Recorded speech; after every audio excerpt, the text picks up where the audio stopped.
Morning, lovelies. Prodigal sons. Yes, I said sons. We'll break it down. Let's talk about it, Jesus. No coffee,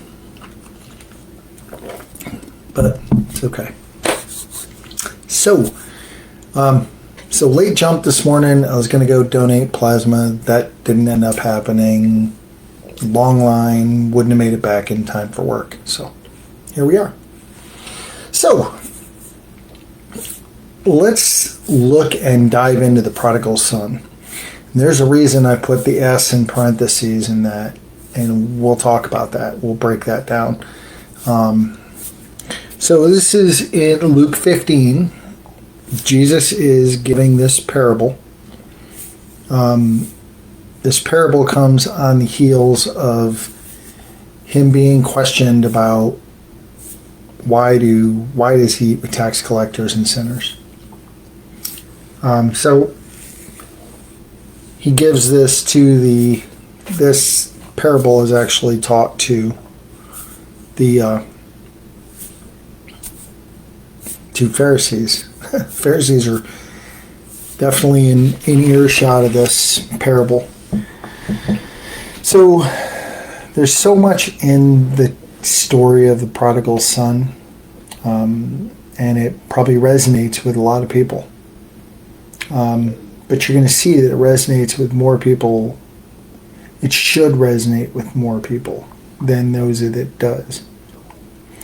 So Jesus is going in. So this whole parable is all red letters because this is all Jesus teaching. And he said, a man had two sons. The younger of them said to his father, "Father, give me the share of the estate that falls to me," which would have never happened. Would never happen now. I mean, that for the fact that his father did that purely out of love. So he divided his wealth between them. And not many days later, the younger son gathered everything together and went on a journey into a distant country. And there he squandered his estate with loose living. Partying, doing everything he shouldn't have been doing. Living loose and fast. Now when he had spent everything, a severe famine occurred in that country, and he began to be impoverished. Ooh, look at God work. So he went and hired himself out to one of the citizens of that country, and he sent him into the fields to feed swine.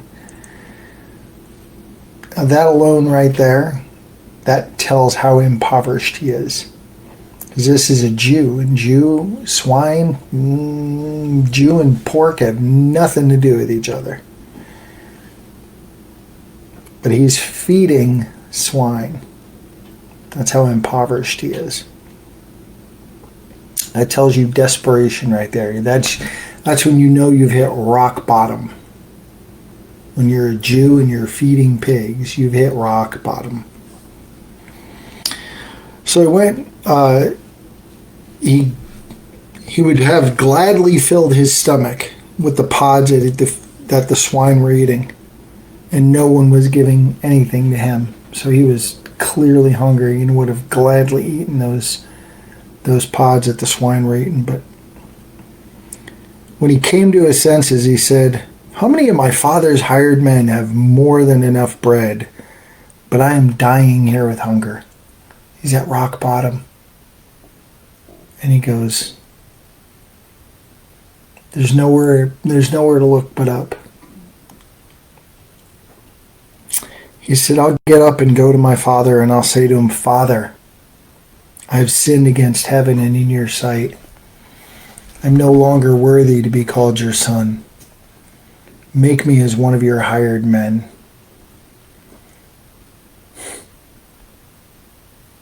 You know how many days I feel like that when I look at God? So many days I feel like that. So he got up and came to his father. But while he was still a long way off, his father saw him and felt compassion for him, and ran and embraced him and kissed him.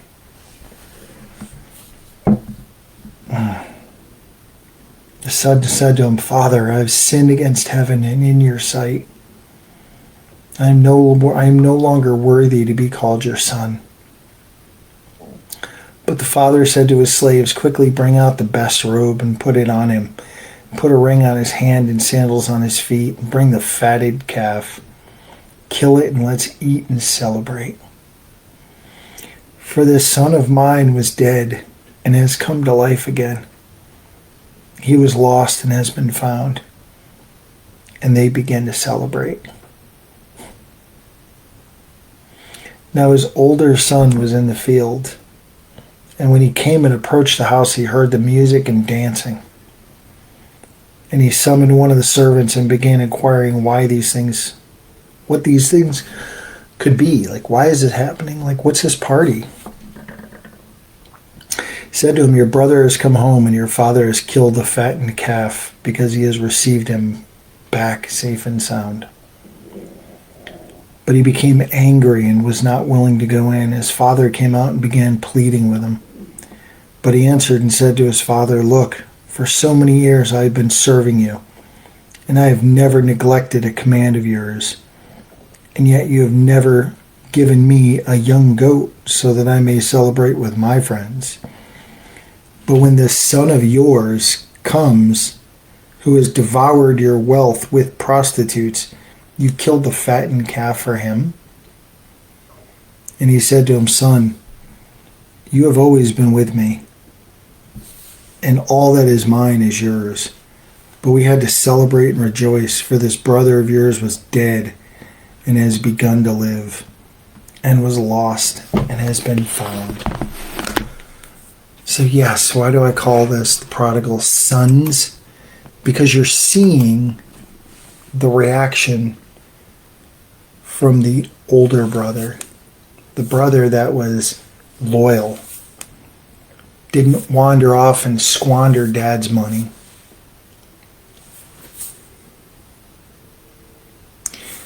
So I can very much relate to the younger son here. Much of my life I spent loose and fast. Cost me relationships with my children, broke marriage, broke a 10-year relationship.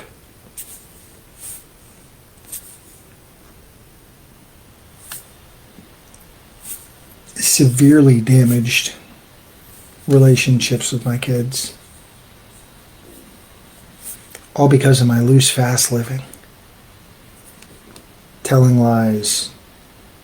Being adulterous. Being manipulative. Loose, fast living.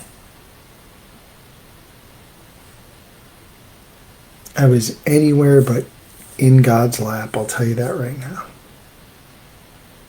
Didn't reject him, just didn't know him here. I knew about him, just didn't know him here.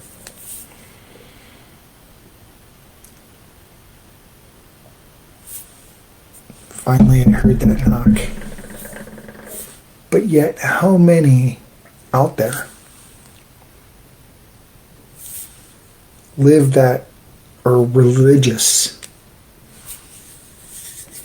And I heard it beautifully put Friday night at the Chris Tomlin concert. The pastor of Westside Baptist had said that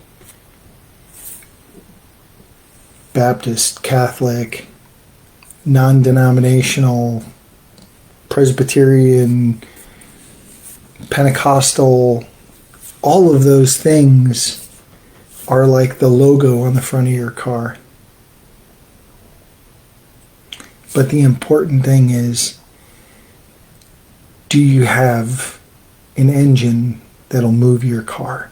Do you have the motor in there that moves your car? Doesn't matter what emblem's on the front of your car. He's the motor that moves the car. And this older brother said, "Dad, I've been faithful, I've been loyal, I haven't gone anywhere, I haven't done anything, yet I don't get a young goat to celebrate with my friends. You killed the fattened calf, which is a prized possession, for this knucklehead who's been living loose and fast and squandered your money on prostitutes. What's up with that? Angry. How do the religious feel?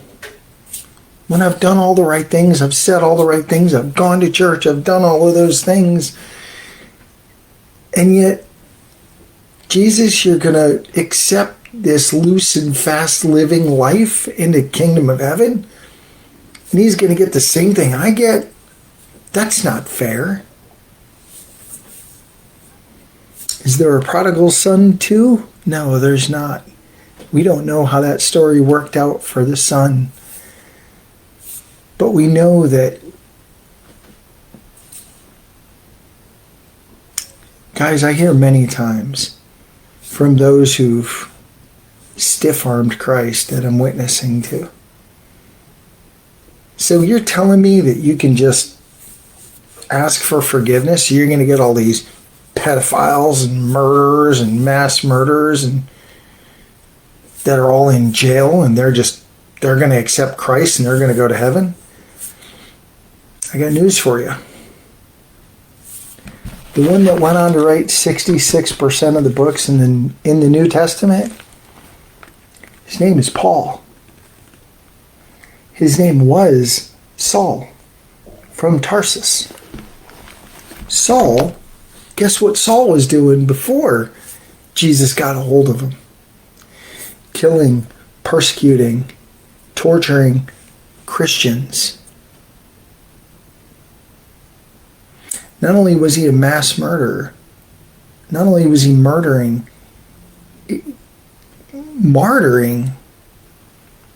Jesus' followers. As a matter of fact, you might want to go read on the story of Stephen. Stephen was stoned to death, martyred for his faith. Who did it? Saul of Tarsus. So don't be the prodigal, don't be the older brother. We don't know how his story turned out. But we knew that he was angry with the father because the father accepted the younger brother who lived that loose, fast life and squandered it.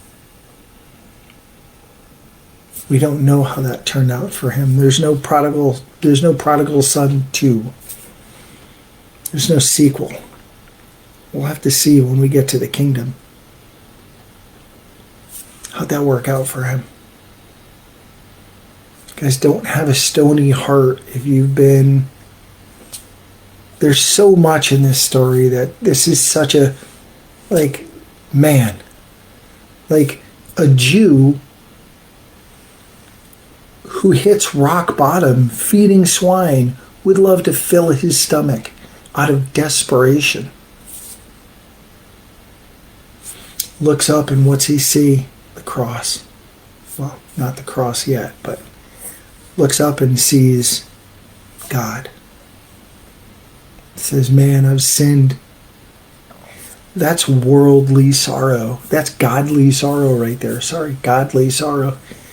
Because he realized, I sinned against my Father, and I've sinned against heaven and against my Father.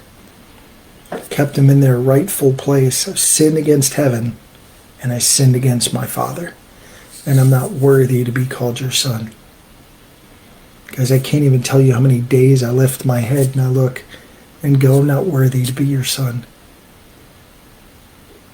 I'm not worthy. Yet he gives grace. Guys, grace. Grace is a murderer standing in a courtroom with all the files against him. The jury is ready to drop the sentencing. The jury's already said, you're guilty. Judge is getting ready to drop the gavel and drop the sentencing.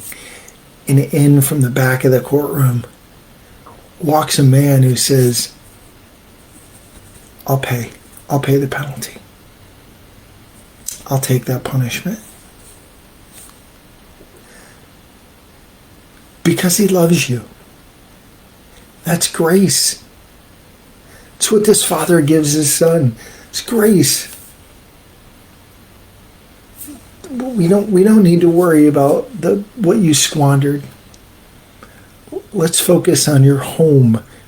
You've gone from being dead to being alive. Let's rejoice in that. Guys, there's so much beauty in this story. This truly is probably one of the stories that hits me the hardest. All of the Bible. This is probably a story that hits me the hardest. Probably the verse that hits me the hardest is 2 Corinthians 12:9, where Paul, dealing with this thorn in the flesh, asks God 3 times to remove it. Lord, make it go away. Make it go away. Make it go away. I can't tell you how many times I've come to him and said, Lord, make my pride go away. Make it go away. His response to Paul and his response to me every day is, my grace is sufficient for you. My power is perfected in your weakness. It's okay to be weak. Don't be the older brother. Don't be the brother that's angry that God gave grace to somebody who you felt like didn't deserve it. It's a good thing you're not the judge. It's a good thing I'm not the judge.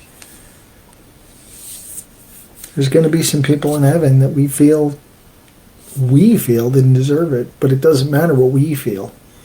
It matters what he feels. He's the judge. He knows so much more than our finite pea brains can handle. So, I love you. Yes, these are the prodigal sons. Because that older brother's a prodigal too. We just don't know how his story ended up. Guess we'll find out when we get there.